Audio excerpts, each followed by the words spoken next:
Presagio de huracán, Ciudad Universitaria alerta. Podcast que busca abrir un diálogo sobre cómo un fenómeno meteorológico se vincula con factores sociales, políticos, económicos, personales, artísticos y pedagógicos. Un proyecto de Arturo Hernández Alcázar con la curaduría de Aleida Pardo Hernández para el Museo Universitario de Ciencias y Arte de la UNAM.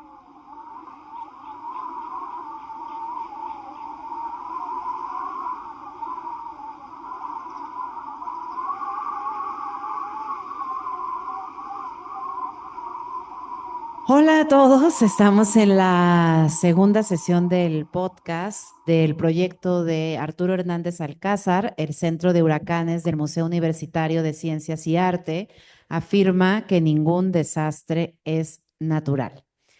Bueno, el día de hoy pues vamos a estar platicando Arturo y yo sobre la propuesta artística y curatorial de este proyecto, por lo cual pues estoy muy contenta de retomar ahora de manera creo más tranquila una reflexión alrededor de lo que hemos venido desarrollando a lo largo de un año, ¿no? Y que ahora está aquí expuesto en la sala del museo. Entonces, a mí me gustaría empezar preguntándote, Arturo, ¿qué es un huracán? O sea, como que detonar a partir de esta pregunta. Bueno, hola, muchas gracias, Aleida, curadora de esta muestra, emprendedora de Diálogos Infinitos, sobre este proyecto y más. Pues diría, digamos, para no entretenerme y abrir con ello, diría que un huracán quizás es todo lo contrario a lo que tenemos previsto, ¿no? En nuestra nómina de conocimientos. Es todo menos un desastre en realidad, en principio. Es un sistema, es una organización, es un monstruo, es un ser, es un cúmulo de fuerzas. Y es en realidad pues algo muy sencillo que requiere tres elementos, ¿no? Agua cálida, viento frío y un sistema de presión alta que lo empuja, digamos, ¿no?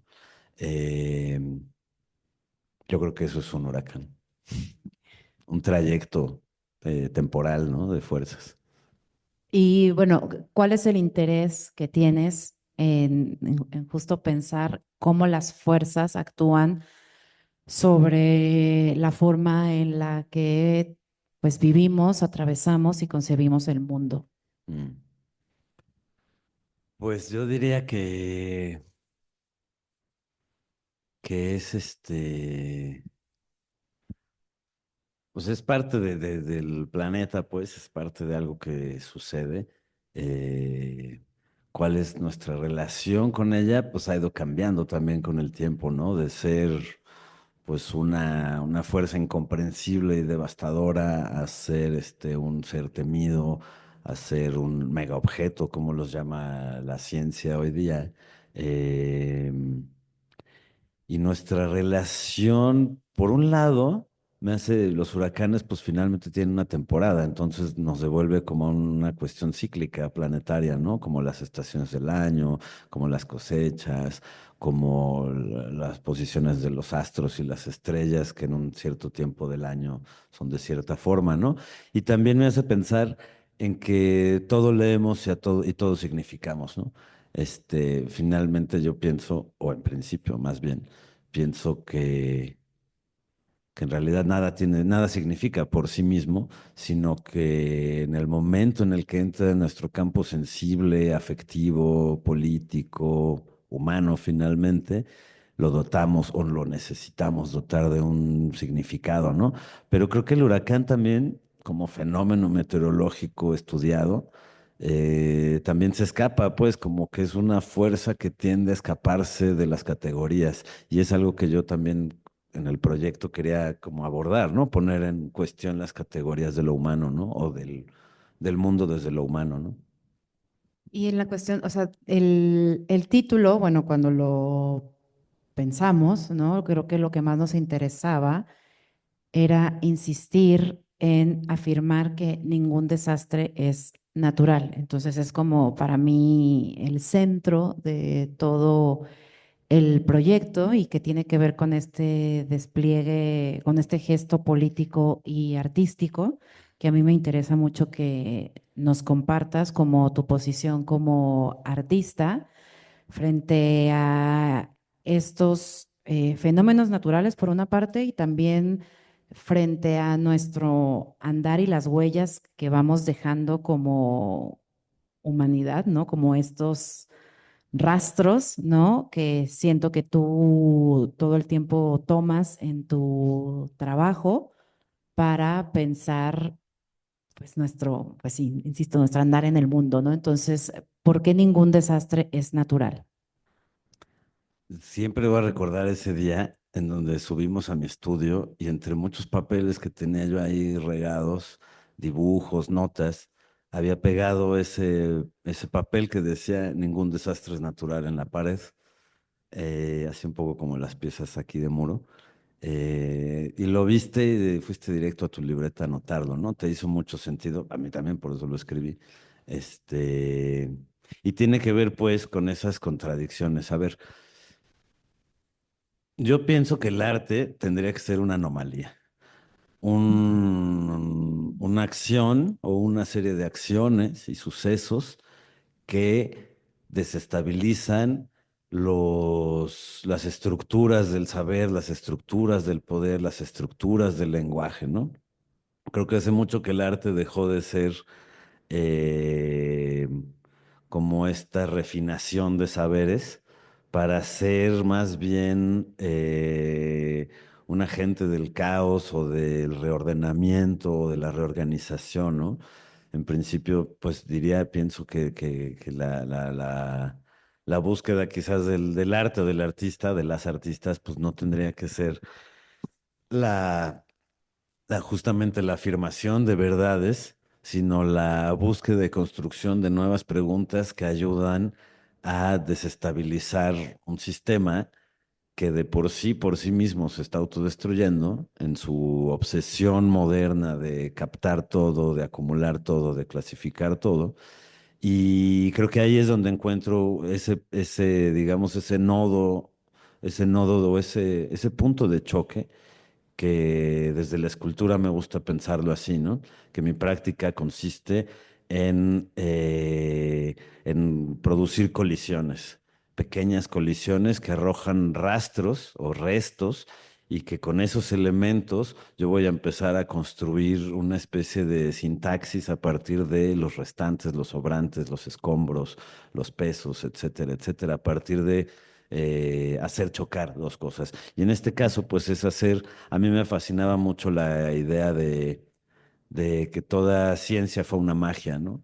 Y platicando durante el proceso, tanto aquí en los institutos de la UNAM como informándome en otros lados, pues lo planteaba a gente de ciencia y provoca una cierta desestabilización de las nociones del logos de la ciencia, ¿no? De la verdad de la ciencia, y lo pone en un lugar en donde no tenemos otro camino más que asumir las contradicciones de nuestro sistema en un planeta que tiene, que tiene ciclos, que tiene órdenes, pero que en cualquier momento los puede cambiar y echar por tierra todo nuestro sistema para medirlo, ¿no? Entonces creo que ahí hay como un elemento escultórico desde lo conceptual de la escultura, quizás desde una cosa muy primigenia de la escultura, ¿no?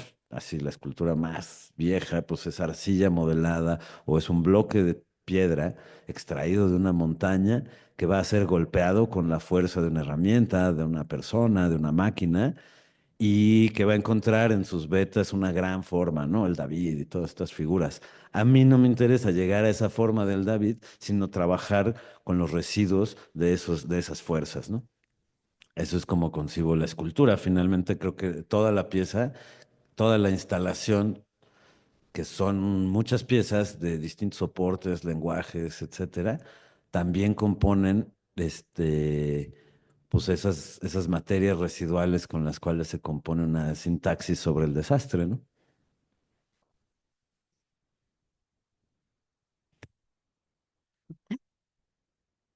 de desestructurar el lenguaje, ¿no? O sea, tiene una relación con pensar lo escultórico como un proceso de trabajo, o sea, la escultura como un proceso que al final la descripción, digamos, de toda una investigación termina siendo también una forma, o sea, otro tipo de materialidades, ¿o a qué te refieres con eso? Si puedes como ahondar más cómo abordas lo escultórico.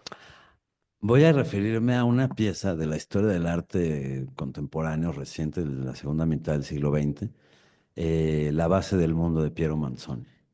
Fue clave para mí también y tiene que ver con eso. Es un pedestal que dice en italiano Soclo du Mondo, y está de cabeza. Entonces, lo que el artista propone es el pedestal que sostiene, si nos salimos del sistema gravitacional, que sostiene al mundo y el mundo es la escultura. Es decir, es una obra que se está haciendo todo el tiempo y ahí se conecta con muchas cosas que son de mi interés, tanto en este proyecto como a lo largo de varios años, pues, de investigación y de investigación, vaya, en todo su ámbito de investigación, ¿no? Que tiene que ver con dejar entrar fuerzas que no son decisiones normativas, ni decisiones o juicios morales o juicios incluso políticos, aunque en sí conlleva una gestualidad política, dejar entrar a actuar tanto a otras personas, cuanto a otros saberes, como a otras fuerzas que yo no está en mí ni en nadie absolutamente controlar. Entonces creo que ahí hay como una como un guiño, digamos, hacia este planteamiento, ¿no? Escultórico, procesual, como una escultura que nunca detiene. O sea, creo que la forma definitiva es una ficción que nos hace, nos da mucha paz, pero en realidad nada es permanente, ¿no? Ni el desastre, ni el huracán, ni la escultura, ni el mundo, sino que es un proceso constante de transformación, ¿no? Creo que lo que yo hago es disponer o proponer dispositivos que hacen evidente eso, ¿no? Como una invitación a seguir pensando o con... O sea, seguir desbaratando el lenguaje, quizás, pero desbaratar el lenguaje siempre va a generar nuevos lenguajes, ¿no? Desbaratar la forma va a generar otras formas, ¿no? Desbaratar el símbolo va a hacer surgir otros nuevos significados. Creo que no podemos como renunciar muy fácilmente, si es que fuese posible, a nuestro ímpetu hermeneuta, ¿no? De interpretarlo todo. Deberíamos, yo creo, y quizás es como mi gran cometido, eh, hacer erosionar, digamos, el significado para encontrarnos la cosa en sí, la fuerza en sí, la energía en sí, ¿no? Mm, ahora, hay una pregunta que acompaña, creo que todo este proyecto expositivo, esta instalación, es acerca de los retos que debemos tomar si dejamos entrar las fuerzas caóticas del exterior a nuestros sistemas de conocimiento, ¿no? Creo que todo la exposición, pues por eso justo nos acompaña como distintas disciplinas y muchos académicos que tienen una forma distinta de acercarse al fenómeno meteorológico como es el huracán. Nosotros creo que lo pensamos a partir de tener este gesto de que el huracán entre al espacio expositivo de un museo, ¿no? Es esa fuerza caótica del exterior, ¿no? Es como desplegar toda esta serie de bienes de baja de la universidad, ¿no? Entonces quisiera saber o que nos compartas la decisión de qué elementos, pues sí, formales, ¿no? Están desplegados en toda la sala y cuál es como su razón de ser. ¿Se nos puedes compartir un poco eso? Sí, con gusto. Primero un poco atendiendo al primer planteamiento sobre investigar, sobre esta investigación y cómo va sucediendo, pues, que se conecta pues con la pregunta final. Eh, Tiene que ver con el albedrío del proceso de dejar entrar, o sea, no de renunciar al control, renunciar.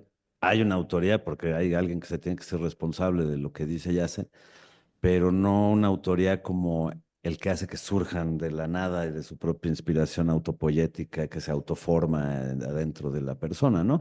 Sino que es un proceso que se asume curioso, tanto como ignorante, y que va a buscar, ¿no? Yo creo mucho en el procedimiento del recolector y toda mi práctica tiene que ver con recolectar, tanto frases, palabras, objetos, materiales, testimonios, lugares, problemáticas, lecturas, etcétera, etcétera, y traerlas a un campo que también en esta batalla contra el siglo XIX que seguimos adoleciendo, donde se segmentan los campos del saber férreamente, y la poesía no puede ir a la ciencia, y la ciencia no puede ir a la magia, y la magia no puede ir a tal, incluso la magia queda fuera, sin casillero, ¿no? A mí me gusta pensar que el arte dibuja su frontera, porque sí que la tiene, muy a su pesar quizás, pero con una línea punteada donde, o porosa donde se puede entrar, salir. Y fue muy hermoso y muy bello en el proceso de diálogo. Yo soy dado al diálogo, me gusta mucho pues platicar, conocer, enterarme, etcétera. Soy muy chismoso pues. Este, pero descubrir también la reacción de los científicos cuando yo les decía, los artistas investigamos. Ujú, Investigamos como lo estoy haciendo ahora mismo, investigamos directamente con materiales, con lugares, con ustedes de la ciencia, con el señor de la basura, con el académico. Y a mí me gusta pensar pues que es un proceso de mucho caminar, ¿no? De mucho ir a lugares y volver a traer y volver entonces a no tanto a inventar cosas, que es una noción ahí del siglo XVI, del arte del siglo XV, del Renacimiento, como la gran invención, sino a proponer nuevas relaciones con el mundo y en el mundo, ¿no? Creo que eso es lo que intento hacer al mover cosas del lugar o al dejar entrar fuerzas ajenas o fuerzas que yo no puedo controlar, ¿no? Sino que si hay viento, va a haber viento. Entonces, de alguna manera, comparto la autoría en un afán de erosionarla, la comparto con los fenómenos atmosféricos que están pasando ahora mismo, ¿no? Y eso pues hace un proceso muy rico en términos también, un poco también para acercarnos a la pregunta sobre los materiales y qué hace cada cosa ujú, ahí. Es al final muy narrativo, ¿no? Y a mí es algo que me costó trabajo hace muchos años, que me decían, es que tu trabajo es narrativo. Y yo no entendía muy bien, como que no estoy contando historias, o no estoy generando personajes, o como en ese sentido de la narración. Y más tarde entendía qué me querían decir con es narrativo, y es que cada elemento si bien es traído a otro lugar, no es despojado de su contexto, sino que tiene su contexto, que viene con él, el contexto académico, el contexto museo, el contexto huracán, atmósfera, el contexto un instrumento de medición científica, el contexto escombros de una construcción que ya no está. Entonces, pienso mucho en una sintaxis, digamos, por decirlo así, en una sintaxis que se va elaborando de encuentros, hallazgos, registros, encuentros materiales, encuentros sonoros también, ¿no? Ahora que abordamos, por ejemplo, el asunto de los materiales, pues me gustaría decir que si bien hay muchos objetos, piezas, papeles, muebles, metales, vidrio, bocinas, electricidad, los dos principales son el sonido y el viento. Y eso es lo que organiza lo demás, es decir, que las piezas de papel no estén fijas a algo, también tiene que ver con eso, puesto que el viento y el sonido no es algo que podemos ver. Y entonces también a mí me gusta poner las cuestiones en un lugar donde ponemos en aprietos a la reinante imagen, ¿no? El reino de la imagen que nos domina, significando, guiando, educando, etcétera.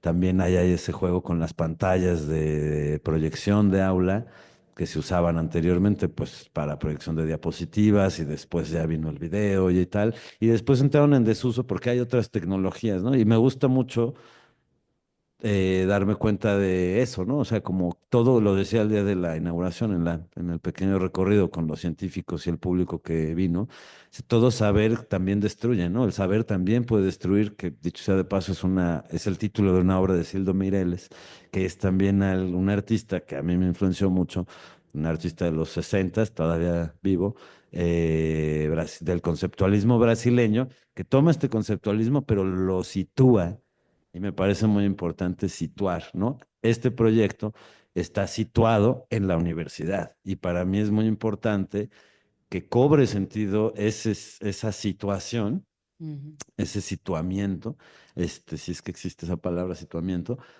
en torno a el lugar, significándolo o tomando su significado, yo no se lo puse, tomando la universidad como este lugar de la universalidad, que en realidad es un lugar exclusivamente de la humanidad, ¿no? Y de su saber y de su ujú. forma de entender el mundo, pero es universal, es así de grande como lo inconmensurable del universo y contiene, porque es moderno, contiene, porque las formas son contenedores, todos los saberes que son válidos, los valida, ¿no? Entonces, a la hora de dejar entrar esas fuerzas, lo que yo intento hacer es generar nuevas formas a partir de una idea que tiene que ver con la vibración, y por eso el sonido y por eso el viento. El viento es el viento, el aire, todo esto que tocamos y pensamos que no lo tocamos, lo estamos deformando todo el tiempo con el habla, con el sonido, con los impactos de máquinas sobre la tierra, sobre sacar petróleo del fondo del mar, etcétera, etcétera. Es una vibración que finalmente las vibraciones son todo lo que genera formas en el universo. Todas las formas que alcanzamos a ver, su origen son vibraciones. Y en el momento en el que se armonizan, se pueden conjuntar en distintas moléculas o millones de moléculas que forman finalmente un cuerpo. Entonces, cuando escuchamos la pieza y estamos situados en el centro de la pieza, lo que estamos escuchando, lo escuchamos también adentro de nuestro cuerpo, porque nuestro cuerpo es un objeto más ocupando ese espacio, vibrando con muebles de archivo, muebles que están destinados a guardar saberes, a guarecer los saberes. El museo también tiene o la arquitectura misma, esa formulación de guarida. Entonces a mí me interesaba justamente generar pequeñas hendiduras o pequeñas grietas o aberturas en donde se cuelen otras fuerzas, ¿no? Y que empiecen a interactuar con esas otros cuerpos sólidos, estables, ¿no? Oye, bueno, hiciste como muchas Sí. referencias a toda la exposición, o sea, pero sin embargo, como estamos en un podcast, estamos solamente siendo audio, ¿no? Nos Ajá. están escuchando. Te quería pedir como un ejercicio narrativo de recorrer la exposición. Muy bien. Mm, se entra por las islas.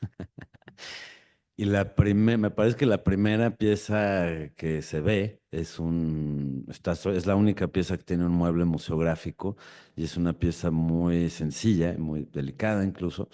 Eh, es una impresión de tamaño media carta de una fotografía tomada de la prensa en donde una tormenta, digamos que sacude palmeras y es evidente esa fuerza, pero a mí me gusta mucho también pensar eso, como la imagen, toda imagen destruye al mundo al final, ¿no?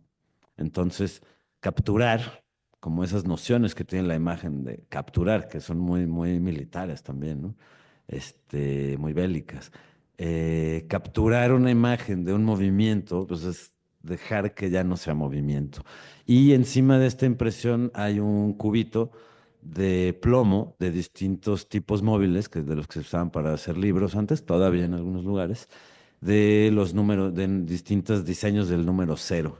Entonces a mí me gustaba mucho como este peso cero, pero también este punto cero del centro del huracán, donde ayer justo con el huracán Milton que estaba pegando en Florida, veía un video del centro del huracán, después de ver tormentas y todo moviéndose y la marejada, y de pronto está todo quieto. No hay viento, no hay corrientes, pero tampoco hay aves, tampoco se mueve una hoja de un árbol y están en el centro del huracán. Entonces ese es como ese peso cero, digamos, del conocimiento. Y bueno, y también me remitía pues al cero maya y su relación con los huracanes, ¿no? Huracán, pues es una deidad taína, maya, compartida, ¿no? Enseguida, me gustaba también empezar con esas, son dos piezas más escultóricas, esta que acabo de escribir, y después hay un pequeño montículo de escombros de donde emerge un poste que tiene amarrado un anaquel, un perfil de anaquel para guardar, para almacenar, y en la punta, como unos 3,5 metros serán de altura, hay un anemómetro como que yo me imaginaba, pues un anemómetro, que es este instrumento para medir la velocidad del viento, que son como una especie de veleta con cucharones. Entonces esos cucharones, pues son movidos por el viento cuando hay una corriente. Y me pensaba un poco en dos cosas, como esto que decía hace un momento, de pues todo conocimiento genera escombros, genera destrucción, porque pues desplaza a otro conocimiento. Y por el otro lado también, digamos, una especie de anhelo, ¿no? Esa pieza tiene que ver con un anhelo de estar ahí esperando a que sople el viento, ¿no? A que entre el huracán, a que suceda la magia de una ventisca que mueve toda la pieza, toda la instalación o todo el saber, ¿no? De ahí hay un mural, sí. A interrumpir antes de continuar con el recorrido, porque sí me parece que en la exposición hay justo estos instrumentos utilizados por la ciencia, que creo que es importante destacar porque los científicos, los académicos dedicados al estudio de las ciencias atmosféricas, al verlas, y a lo mejor puede ser también un tema muy viejo ya de la historia del arte, ¿no? Pero al descontextualizar de su función, digamos, original, estos objetos y presentarlos pues desde un punto de vista pues estético y reflexivo, ¿no? Como piezas artísticas, pues fue realmente pues sorpresivo, ¿no? Y emocionante. Entonces, como que ahondar, yo te pediría en cuál es tu relación como con estos objetos anclados en el saber científico cuando pasan a un tipo de contemplación más pues estética y reflexiva. Pues siempre me fascinó un poco como el objeto que tiene una segunda vida fuera de su función y que creo que tiene que ver con esto de desacomodar el lenguaje, ¿no? O sea, el cambio de función o la nulidad de la función, ¿no? O sea, este anemómetro, por ejemplo, tiene una celda solar, tiene un circuito de programación para recabar los datos, etcétera. Y el científico que me lo prestó del túnel del viento, del EMAT, que me lo dio como un cacharro también. Me dijo, toma, tenemos dos, ¿cuál quieres, no? Le dije, pues el que no vayan a usar en realidad. Y su primer pregunta fue, ¿lo vas a hacer funcionar? Y le dije, sí, pero no sé cómo. Es decir, le voy a encontrar otra función, una función poética, una función política, una función, a lo mejor no la función para la que está hecho, ¿no? Y creo que eso tiene que ver con lo que hablo de, de la destrucción, porque es muy tentador, pero quizás es la transformación del lenguaje, ¿no? Es decir, y recuerdo que en un principio, me voy a regresar un poquito, recuerdo que en un principio, cuando empezamos con el proyecto, yo empecé a revisar Temblor de Cielo de Huidobro, este poema. Y había una parte muy bella, una introducción muy bella que hace, en donde justamente habla de esto que es muy dadaísta, pues la descontextualización, la disfuncionalidad, ¿no? Eh, y habla entonces de las palabras. Una palabra puede ser muchísimas cosas más allá. O sea, si nos vamos a lo pragmático, pues una palabra es su significado y es y se remite a esa forma que describe. Pero una palabra también puede ser muchas cosas. Entonces, a la hora que hace este oxímoron imposible, o no, de temblor de cielo, yo empecé a pensar este huracán de tierra, ¿no? Dije, pues un huracán de tierra. Porque me parecía también muy curioso, que tiene que ver con el título de la exposición y con esta noción de desastre. Y ahora, por ejemplo, estos días, escuchando la narración noticiosa del huracán Milton, Entonces, el tiempo que está sobre el agua es el tiempo de prepararse para cuando toque tierra. El desastre ocurre en cuanto toca tierra. No hay desastre en el mar. No se cuenta si mató un delfín o un coral o yo qué sé, a menos que se haya llevado unos pescadores. Entonces sí, y eso pues sí se enteró alguien, ¿no? Pero me parece que tiene que ver con el mismo juego, pues como de cambiar la función sin perder la forma, o de cambiar la forma y adquirir nuevas funciones. Y creo que el lenguaje, y creo que es cometido de, no sé si de todo el arte, no me aventuraré ahí, pero sí de ciertas prácticas en donde también me pongo yo, a, a buscar, digamos, no tanto un retruécano barroco de qué tan bien puede sonar esta palabra, sino qué tanto puedo erosionar el sentido del lenguaje para convertirlo en otro lenguaje, ¿no? O en otra cosa. Sobre los lienzos, si nos puedes también, o sea, como cómo fue este proceso. Me gusta mucho imaginar y en la sesión anterior con los científicos y los físicos, el pensar que antes de 1960, ¿no? No había una manera como de identificar, ¿no? Con toda la tecnología que tenemos los huracanes, como que se me hace impensable, ¿no? O sea, cómo rastrear estas trayectorias, ¿no? Ahora, el uso el uso de estas imágenes pues es muchísimo más sencillo, común, ¿no? Y ahora verlo traducido, o sea, es que digamos, en esta serie de dibujo con carbón, ¿no? Me parece como si fuera algo como muy antiguo, ¿no? Pero cuando lo vemos en la sala de exposiciones termina también siendo como muy emotivo, o sea, no sé, como que me gustaría saber qué significan para ti estas piezas, que creo que son totalmente diferentes a todo lo que hay en la exposición y que también como que no son muy comunes en tu trabajo. Pues esa pieza que decidí hacer muy de la mano contigo aquí, tiene un antecedente de un proyecto que comencé y que de ahí empezamos a tirar hilo, que hice en 2015 en Campeche y que terminó siendo a partir de datos, o sea, en principio es un viaje en toda la costa de Campeche que la recorrí por distintos medios buscando restos o rastros que habrían dejado huracanes, marejadas, a través de fotografías, objetos, testimonios, periódicos, me fui a la hemeroteca, al archivo del estado de Campeche, etcétera, pues a recabar, que es como algo que en mi práctica hago cotidianamente. Em, y devino en unas partituras que están incluidas en la muestra, en esta muestra. eh, Partituras, lo que yo hago es pues plantear un pentagrama en una página, una serie de pentagramas y empezar a jugar con corrientes de viento, con simbología de meteorología, etcétera, pensando también pues que en esto que mencionaba hace rato, ¿no? Como son trayectos, los vientos y toda la atmósfera son trayectos, no hay nada estático en realidad. Se está moviendo por los cambios de presión, se está, como decía hace un rato, el físico que estaba, este, mm, se está equilibrando, ¿no? Yo no sé si sea equilibrando, ¿no? O sea, la ciencia lo ve así. A lo mejor está haciendo otra cosa, pero y nosotros somos los que queremos buscar ese balance, ¿no?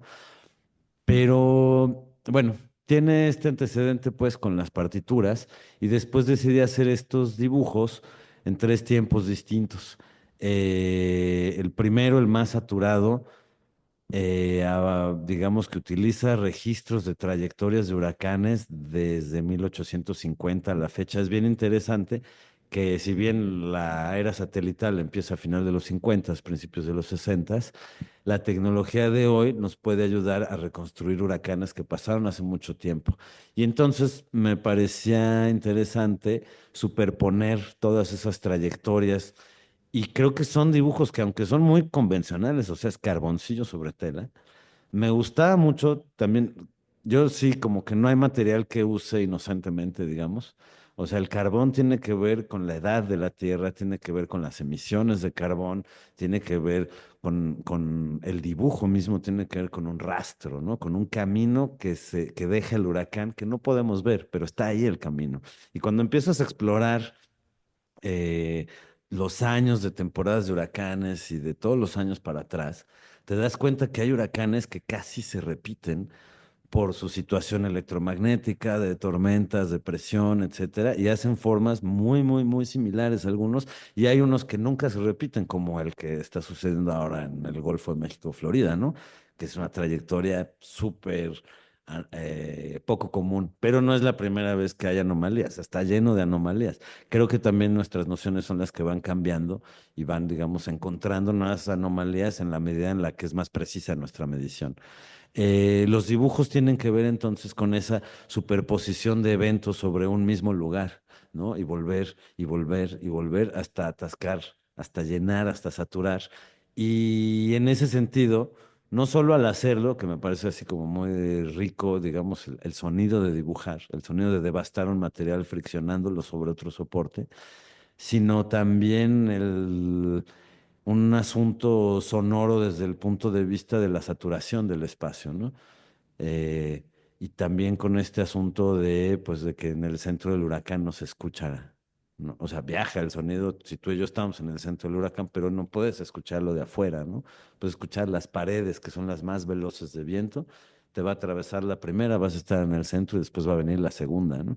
Y después, pues, el cuerpo, digamos, del huracán hasta que pasa del todo por ti. Tiene que ver con eso, pues, con la repetición, con la saturación y con un asunto que me interesó siempre de distintas maneras, o lo he abordado de distintas maneras, pero sobre el tiempo, ¿no? O sea, pienso que el presente es un rastro, ¿no? El pasado no está, el futuro aún no está y el presente es apenas un rastro. Entonces, como que el acto de dibujar, que es llevar un punto a su movimiento, desde lo más elemental, así kandinskiano, o geométrico, el desplazamiento de un punto, ¿no? Y ese, pues es quizás, así como decía, el primer lenguaje que se habla en esta tierra, quizás es la atmósfera, pues también quizás son los primeros dibujos, ¿no? Los del viento, los de la erosión, los de los recorridos de los huracanes. Y me parece fascinante que son como inaprensibles, ¿no? Se miden, pero no se pueden tener, no se pueden poseer. Entonces los nombramos y les ponemos fecha y les damos casi como personalidad, que tiene que ver con la otra pieza de las pantallas también.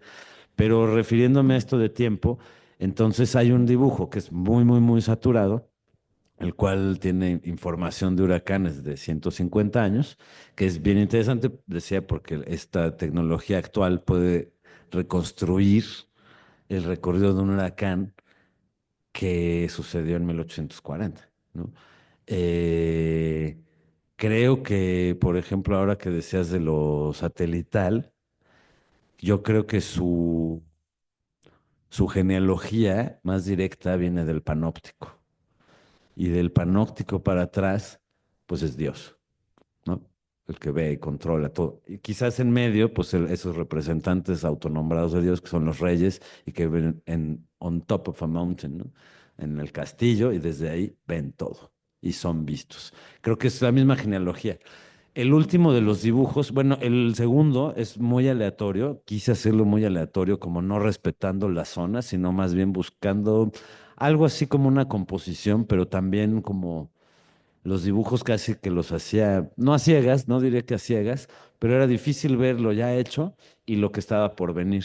Están hechos, debo decir, están hechos a partir de el National Oceanographic Agency, el archivo del National Oceanographic Agency de Estados Unidos, que esa agencia tiene mucho que ver con cómo y por qué se miden y se calculan y se pronostican estos fenómenos y básicamente está súper conectado a la guerra, a la colonialidad y a la economía. Para eso se mide. Entonces es curioso también ver que un huracán muy dañino no necesariamente es el más fuerte, sino el que pega en un lugar de más infraestructura. Entonces se mide el daño en función de cuánto cuesta reparar. Si pega en una aldea, pues con 3 varos dicen recuperamos esa aldea, aunque ya ni queden 2 pescadores nomás. Pero si pega, como ahorita se acaba de, que me encantó la imagen, se inundó Disneyland. Y es como, wow, el huracán, soy tu fan, ¿no? O sea, yo también lo hubiera hecho. Entonces, se calcula en torno al monto que cuesta recuperar lo humano y no a La la, infraestructura, no la lo humano. infraestructura, o sea, sí, lo que hace que funcione, pues, lo humano, la energía, las presas, las casas, los edificios, ¿no? Los puentes.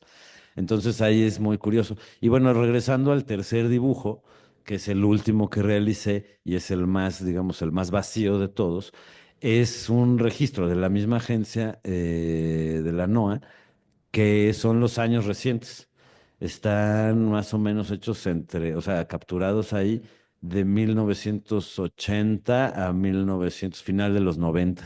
Y la idea es, este dibujo durante el tiempo de exposición voy a continuar haciéndolo, o sea, se va a incluir Helen y Milton y John, los últimos de esta temporada, hasta terminar la temporada, que pues es algo también que tiene que ver con situar la exposición no solo en el museo, en términos de su espacio, sino la fortuna que tuvimos de que sucediera en la temporada de huracanes, ¿no? Entonces, el 30 de noviembre termina la temporada de huracanes, la exposición termina una semana después y yo voy a seguir dibujando hasta ese día 30.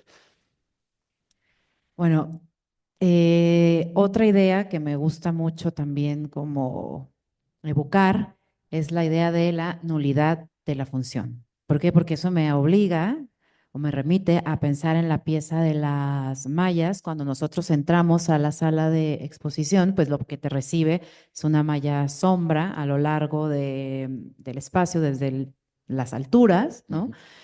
Que creo que lo primero que imaginamos cuando empezamos a trabajar este proyecto era en la posibilidad de que estas mallas, el viento tuviera, las mallas tuvieran movimiento, Ujú. ¿no? Sí, Y claro. entonces ahora me encanta ver las mallas, ¿no? A lo largo de la exposición, pero no logran tener ese movimiento, ¿no? Entonces es como que incluso nuestra idea principal se anuló, ¿no? Y no sé, o sea, no quiero como que nos compartas, o sea, siento que al final tiene muchísimo peso la malla sombra y no tiene la ligereza con la que pensamos que iba, no sé, como con la cual iba a moverse, ¿no? O sea, como que la pensamos como un elemento fundacional de la exposición y creo que no termina siendo el elemento principal. ¿Qué opinas o estoy equivocada? Sí, bueno, es muy protagónico por su dimensión, por su color, por su volumen. Es una malla antiescombros que recuperé de un edificio que yo veía desde mi estudio, lo sigo viendo, está en construcción, y estaba cubierto de esa malla sombra. Y el año pasado, antes de comenzar a pensar en este proyecto, en el tiempo del huracán, pues con los ventarrones que había, se movía como un pellejo, como una piel viva, algo así. Y a mí me gustaba mucho retomar ese material porque por un lado nos habla de esto, de esta piel que cubre esta construcción humana, esta piel temporal, esta necesidad de sombra, esta necesidad de resguardo. Me la imaginaba también desde lo monstruoso, es decir, me imaginaba como esto que alguna vez, así como anecdóticamente, sí, estuve en una tormenta y da un terror, una nube negra que empieza a ocupar todo el espectro, se vuelve como un demonio, ¿no? Como un monstruo. Y me imaginaba eso. Y eso está conectado a algo que no es tan evidente en la exposición, pero que hay una intervención al techo del edificio en el que retiré algunas ventanas y es una parte que trabajé con algunos ingenieros del grupo de ingenieros de ingeniería en vientos, este, pensando en un diseño de retiro de ventanas que ayudara a propulsar. También por otro lado intentamos intervenir los ductos extractores que se pusieron en la sala durante la pandemia, que en realidad todo el mundo se quiere deshacer de ellos. Y resultó ser una operación costosísima, invertir, hacer el viento hacia adentro, etcétera, etcétera. Pero, ¿sabes con lo que me quedo? es con algo que tiene que ver con algo que me decía el doctor Zavala y también con algo que sucede a lo largo de mi trabajo. O sea, mi trabajo quiero pensar o quiero pensarlo como una potencia. Y la potencia puede ser o puede no ser, puede no suceder, ¿no? Pero siempre va a estar más vinculada al suceder que al contener. Entonces, aquí, pues sí, no se mueve como yo me imaginé que se moviera. Y yo pensé, pues con los cuantos ventiladores, y pues no, se necesita una fuerza descomunal de muchísimos volts, watts, etcétera, etcétera, de muchísima potencia. Y, y me gusta pensar, pues, a lo largo de mi trabajo y en esta pieza en particular, que como decía hace un momento el doctor Zavala, me ilustraba ahí con una frase muy bonita, ¿no? Y me decía, puede que llueva o puede que no. Y ese es todo el pronóstico. El clima siempre es 50-50. Puede que sí, puede que no. Cualquier pronóstico se puede echar por tierra. Y me gustaba mucho pensar también, no ante el fracaso, porque no lo veo como fracaso, yo todo lo veo como un hallazgo, ¿no? Te puede gustar o no, te puede satisfacer o no, te puede solucionar la vida, pero vas encontrando, ¿no? Dificultades que vas resolviendo y así. Pero me gustaba pensar, pues, en términos de, con lo que empezamos, que es el huracán, pues es como la reunión de factores muy específicos que al reunirse en el mismo tiempo, espacio, provocan, generan el huracán, ¿no? Pero es de esos factores, si alguno falla, si alguno se aminora, el huracán se empieza a desbaratar. Que era algo muy bonito que hace rato que escuchaba la grabación, decían también, o sea, puede surgir y puede desbaratarse. Normalmente al tocar tierra, al perder la superficie cálida del mar, pues se anula, se empieza a desbaratar y disgregar en pequeños tornados, ¿no? Creo que es un poco búsqueda, creo que es un poco hallazgo en la misma exposición, en el proceso. Hay intenciones que no encuentran reducto, ¿no? Que no encuentran por dónde, eh, pero, pero se intenta, ¿no? Y se busca. Eh, y hay cosas que descubres una otra función en ellas, ¿no? O elementos que se suman, ¿no? Como el túnel de viento, por ejemplo, que era, yo pensé, es una leyenda urbana de la UNAM, pero resultó que sí existía ese túnel y conocí a la doctora y hablamos bastante y nos caímos increíble y entonces ella estuvo muy de acuerdo en traer el túnel y a mí me ¿Qué es pareció un una... túnel del viento? Un túnel de viento es una máquina, es un tubo con un motor con aspas que produce obviamente viento, puede succionar o puede introducir viento, escupir viento, y se usa para estudiar estructuras, construcciones que se van a hacer y su resistencia al viento. Básicamente se usa para eso. Ahora, bueno, retomando la idea de la pieza de la malla sombra, ¿no?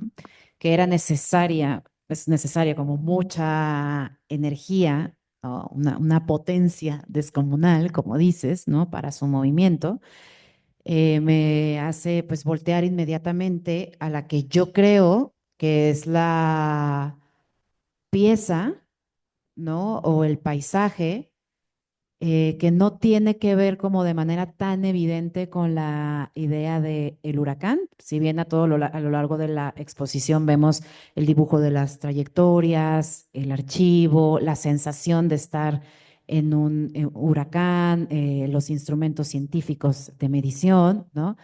Hay al entrar, ¿no? Este paisaje, ¿no?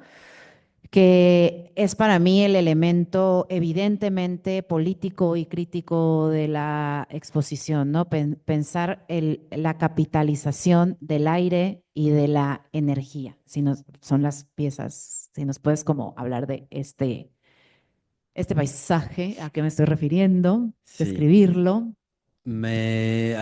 siempre mi trabajo, no sé, como obsesión moderna, de compilar y así, empecé a hacer una colección de imágenes bajadas de internet de aerogeneradores, de generadores eólicos Ah, de sí, perdón, potencia son volt. aerogeneradores, o sea, Ah, no dije lo que era el objeto no, no te paisajístico. preocupes, para eso está aquí. Este, Hice una colección así digital de muchísimas, no sé, 100, 120 imágenes de aerogeneradores entrando en colapso, ¿no? Entrando en colisión con el viento o con el excedente de su potencia o su calentamiento, que básicamente pues provocan columnas de humo, cuando se incendian, etcétera, etcétera. Algunas de las veces, leyendo pues el pie de cada foto, algunas de las veces era que se incendiaban porque el aire era demasiado fuerte y no estaba calculado para girar tanto, ¿no? Eh, Me acuerdo cuando lo empezamos cuando ya lo imprimimos y lo trajimos a sala, lo desplegué en otra zona, en una zona al principio de la sala, y una tarde dije, no, esta pieza no va aquí, esta pieza es el epílogo que de hecho se está hablando con todo el despliegue de la investigación hemerográfica, como en esta obsesión de medirlo todo, capturarlo todo, escribirlo todo, documentarlo todo, guarecerlo todo, pues también esa misma obsesión tiene su siguiente transformación en capitalizar todo, en todo volverlo valor para el funcionamiento del mundo humano y sus infraestructuras, en este caso, pues la producción de electricidad, ¿no? De potencia eléctrica. Y es potencia produciendo potencia. Pero en un cierto punto creo que ilustra perfectamente lo que le sucede a la modernidad en su obsesión por acumular todo, termina explotando. Termina siendo que no puedes sacar el libro de la estantería porque se rasga, ¿no? Porque está tan apretado ya el conocimiento que ya no lo puedes sacar de su estante, ¿no?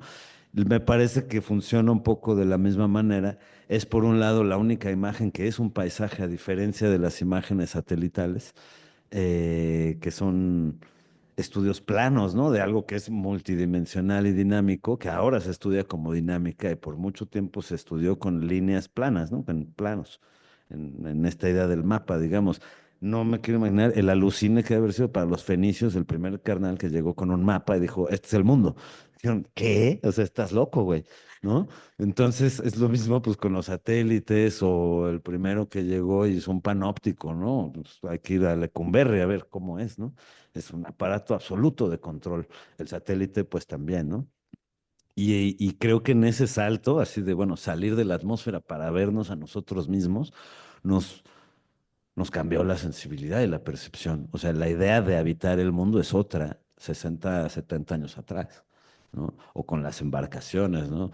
Entonces, como que estos ímpetus humanos por medir todo, acumular todo, mesurar todo, todo lo que ocurre en nuestro campo perceptual y lo que no, pues tiene que ver también con llevar a este suerte de paisaje, pues nada futurista en realidad, como más presente que el presente, que es la obsesión por generar valor de todo, ¿no? Que es un poco la misma de la de ponerle significado y palabras y nombres a las cosas, ¿no?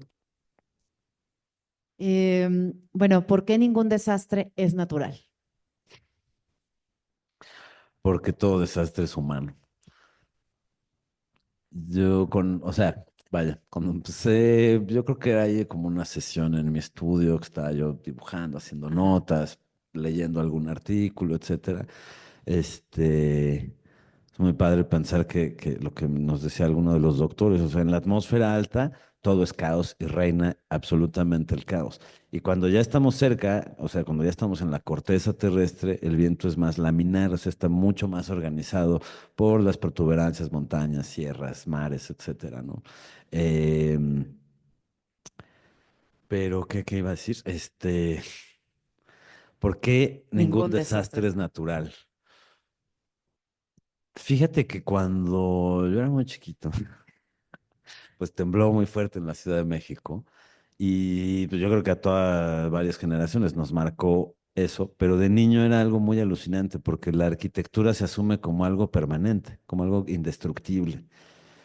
Y de pronto que un movimiento que no es hecho por una máquina, por un humano, etcétera, destruya un edificio, pues pone en ese lugar en donde no sé, como que más tarde yo pensaba, bueno, el problema en sí no es el terremoto es de lo más normal y habitual que suceda. No avisan, corren, gritan y empujan, pero no avisan.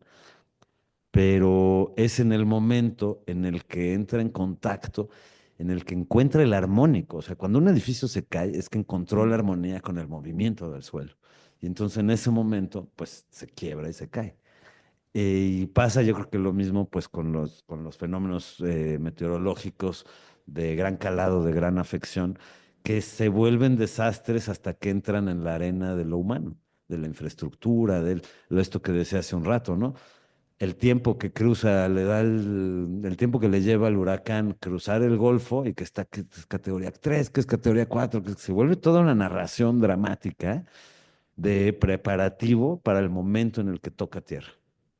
Y en ese momento es que somos afectados. Es decir, es una organización muy precisa, pero muy violenta, que al entrar en contacto con lo humano, también ayuda a desbaratar el lenguaje, también ayuda o también colabora, no sé si para bien o para mal, pero colabora en el reestructuración social, en la economía, en tal. Hay quien lo ve, wow, es como una mina de oro o un huracán, porque pues va a haber mucha inversión, tal, pero hay quien lo ve como perdí todo y hay que volver a empezar, ¿no? Entonces creo que el desastre se nombra cuando entra, o sea, cuando cruza la playa, básicamente cuando entra a nuestro terreno, ¿no? Nosotros hablamos de terreno, ¿no? Porque somos de la tierra, no vivimos en el fondo del mar, ni encima de él, ni nada, ¿no? Podemos ir de paseo y tal, y regresar, o ir a pescar, ¿no? Pero sí, creo que tiene que ver con nuestra condición terrestre, por un lado, y nuestra necesidad de construir y permanecer, ¿no? Ahí es que se produce el desastre, pienso yo. ¿Y ves esta obra como, es como un posicionamiento crítico frente a la manera en que nos hemos organizado socialmente? ¿Un pretexto para hablar de, pues, determinadas decisiones, pues, económicas, políticas, con las cuales, pues, habitamos el mundo? Sí, yo pienso que sí. O sea, no es que aplaude al huracán así de, ay, ahí viene No, no, otro, no, no, no, ajá. sino creo que intento hablar críticamente de un sistema mundo que es un constructo conceptual, de una forma de pensar que es predominante, que coloniza el mundo, que intenta colonizar incluso al huracán, pues.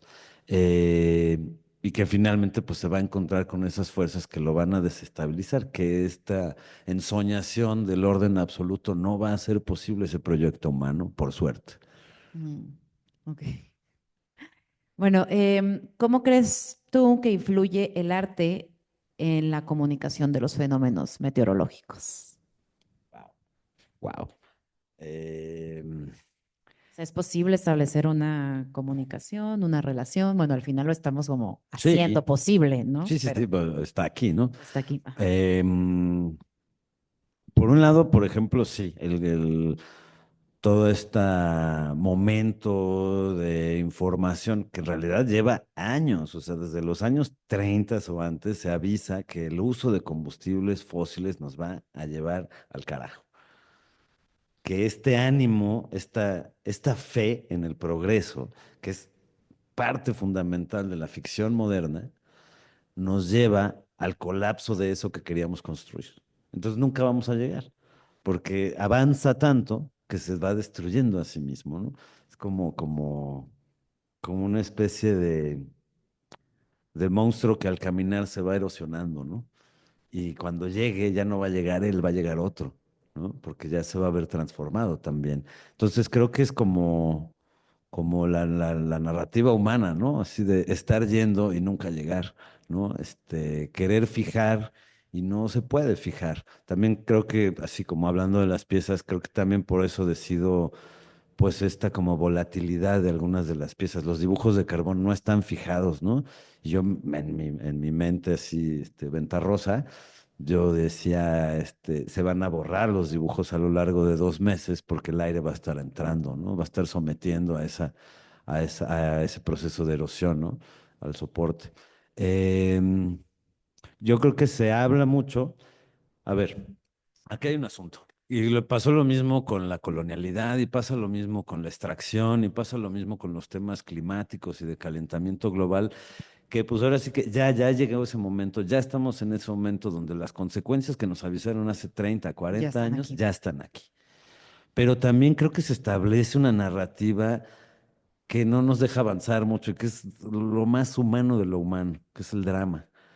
Y el drama no nos deja cuestionar. El drama nos permite culpar, nos permite correr, nos permite pasar encima de alguien para guarecernos primero.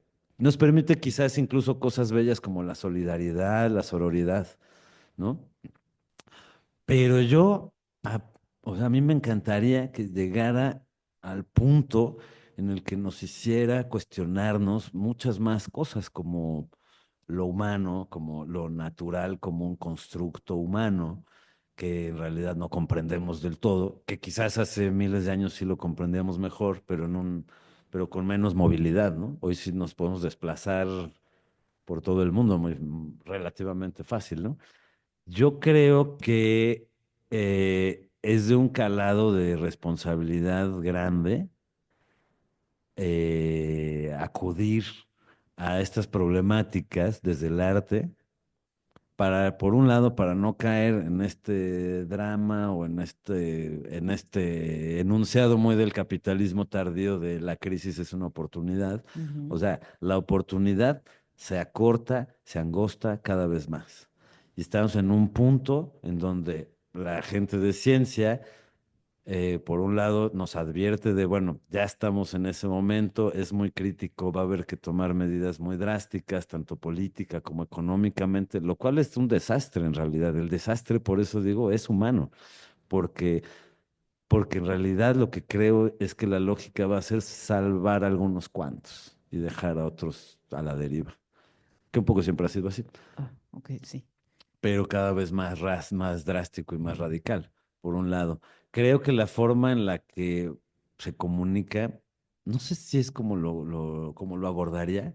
O sea, yo siento que el arte no tiene la tarea de comunicar realmente, ¿no? Sino la de producir conocimiento sensible, aprendizaje sensible. Y con eso entonces se produce una herramienta para la vida, una herramienta crítica, una herramienta de pensamiento, una herramienta para, digamos, para no sucumbir en el intento, ¿no? Pero creo que es de un gran calado de responsabilidad, pues, asumir la realidad que nos aborda, la realidad humana que nos aborda, climática en este caso, eh, y lograr quizás, me encantaría que esa fuera la misión del arte, en este caso, producir, ayudar, colaborar a producir las herramientas críticas que nos permitirán, no como siempre antes, seguir reproduciendo el mismo sistema, sino darle un giro radical a este sistema. Ok. Bueno, creo, bueno, no sé si sea tanto desde el lado como artístico, sino más bien como desde el lado curatorial, algo que a mí me interesaba mucho, era justo hablar de que un desastre humano, mal llamado desastre natural, pues no debe de ubicarse en una demarcación territorial, ¿no? O sea, como hacer sentir y compartir que esa demarcación territorial solamente nos hace actuar en un sentido de emergencia, ¿no? Hay que ayudar a Acapulco, hay que ayudar, o sea, al lugar donde está ubicado el desastre, ¿no? Que obviamente es importante hacerlo, ¿no? Pero que al final hay una cuestión de responsabilidad global, ¿no? O sea, que el hecho de que suceda en una situación geográfica no quiere decir que exima nuestra forma de operar y de andar en el mundo, ¿no? Entonces, creo que la propuesta expositiva sí me interesa, o sea, de mi parte, ¿no? Pues como que vaya hacia esa reflexión, ¿no? O sea, que todos los procesos que tú estás desplegando en la sala, pues nos lleven hacia recordarnos eso, ¿no? Hacia hacer evidente que pues siempre hemos estado como conectados, ¿no? Ah, no, pensé que ibas a decir algo.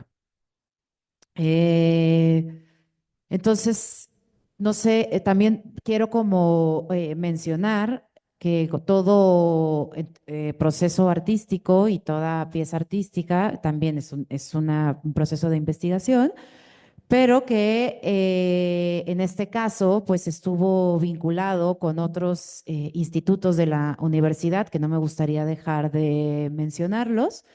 La pieza de Arturo Hernández Alcázar fue una colaboración con el Instituto de Ciencias de la Atmósfera y Cambio Climático, el Instituto de Ingeniería, el Grupo de Ingeniería de Vientos, el Laboratorio del Túnel del Viento, el Instituto de Investigaciones en Matemáticas Aplicadas y, bueno, la Facultad de Arquitectura, ¿no?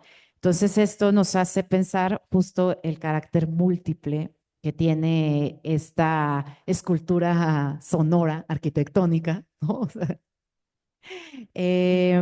y me quiero como también que nos compartas, porque es una idea que a mí me gusta mucho de manera escrita y cuando la leo, ¿no? O sea, como escucharlo de el viento es un gesto que dibuja. ¿No? O sea, ¿qué es para ti el viento? ¿Qué es para ti el dibujo? ¿Qué es para ti entender que el viento es un gesto que dibuja? Pues tiene que ver con los rastros, ¿no? O sea, con algo que se desplaza y deja una marca. Y se desplaza y la idea de desplazarse, pues nos parece como muy sencilla, ¿no? Pero es bastante complicada. ¿En qué dirección? ¿Hacia arriba, hacia abajo? ¿Por qué hay cuatro ejes cardinales y no cinco? Porque donde está arriba y abajo. Eh, ¿Por qué tiende a aplanarse el mundo, ¿no? En el siglo XIX, ¿no? O sea, todo plano, mapas, datos, toda una representación, ¿no? Tiene algo que ver con la representación, pero el dibujo me ha parecido siempre una acción, más que más que una fijación o una representación. Y creo que tiene que ver con eso. Es decir, uno es un dibujo desplazándose, uno es una línea o un punto desplazándole que es una línea, ¿no? Y vas dibujando tu vida. Y por eso también era bello pensar en los recorridos de las trayectorias de los huracanes con su nombre y su fecha, ¿no? Porque se vuelven casi personas. O sea, todas las personas tienen un nombre, todas las personas tienen un año de nacer o de algo, y un camino que decidieron tomar o que tomaron pese a su voluntad, ¿no? Entonces aquí lo que no hay es quizás, o lo que no alcanzamos a entender dentro de nuestro campo es la voluntad del huracán, ¿no? La voluntad del viento, pero yo creo que hay voluntad del viento, ¿no? Y que también tiene que ver con esta multifactorialidad que decido yo emprender un proceso también donde muchas voces, digamos, muchas corrientes de viento intervienen, ¿no? Y quisiera también, además de agradecer a todos estos institutos y a todas las personas que forman esos institutos y que les dan vida y les dan sentido, y que muy, no solamente gentilmente, sino muy emotivamente han contribuido con ideas, con tiempo, con infraestructuras, con saberes, ¿no? Y me gustaría referirme pues a la pieza central de piso, que tiene como un sistema un tanto más complejo, es una instalación sonora en donde lo que vemos es una suerte de caos de muebles de dados de bajas de la universidad que tienen que ver con archivos, con almanaques, con anaqueles, escritorios, ventiladores mismos, instrumentos, y también introduje elementos orgánicos, ¿no? Ramas, hay un quiote por ahí que también fueron otorgados y obtenidos con la planta de composta de la UNAM, de aquí de CEU.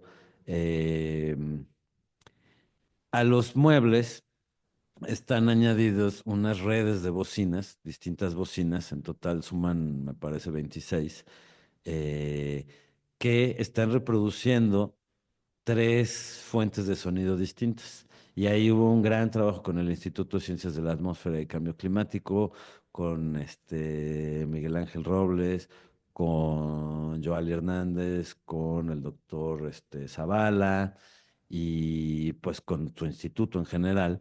Entonces, estas tres fuentes que hacen, que percuten a los muebles de archivo y etcétera de la UNAM, utilizándolos como cajas de resonancia, ¿no? Yo pensaba, la arquitectura es una caja de resonancia y los muebles también son otra caja de resonancia que habita esa otra caja de resonancia. Entonces, a la hora de abrir un hueco en la ventana, de hacer entrar en forma de datos traducidos a frecuencias, traducidos a voltaje y luego a frecuencias que percuten estos muebles, pensaba, digamos, que podía, no tanto una idea de sensación de huracán, sino, aunque sí la hay, obviamente el sonido es me gusta trabajar con sonido porque es estrictamente sensible, ¿no? A diferencia de la imagen. O sea, es algo que no puedes filtrar tan fácilmente porque te aborda el cuerpo directamente, ¿no? Y la imagen no. La imagen te aborda mecánica y químicamente, pero no te percute el cuerpo, no sientes una imagen dentro del cuerpo. Pero un sonido produce imágenes dentro de tu psique. No fija imágenes a un soporte, sino que las produce adentro de tu cabeza.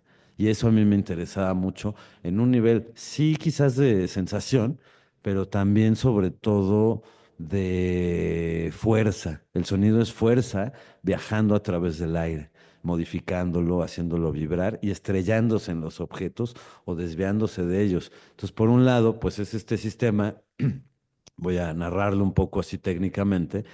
La estación meteorológica que hay en Ciudad Universitaria, en el Instituto de Ciencias Atmosféricas, tiene por un lado pues un registro constante que está haciendo de la actividad de viento, presión, temperatura, radiación y varios. Nosotros decidimos tomar tres elementos de lectura que son temperatura, velocidad y presión, que son los elementos que ayudan a formar un huracán.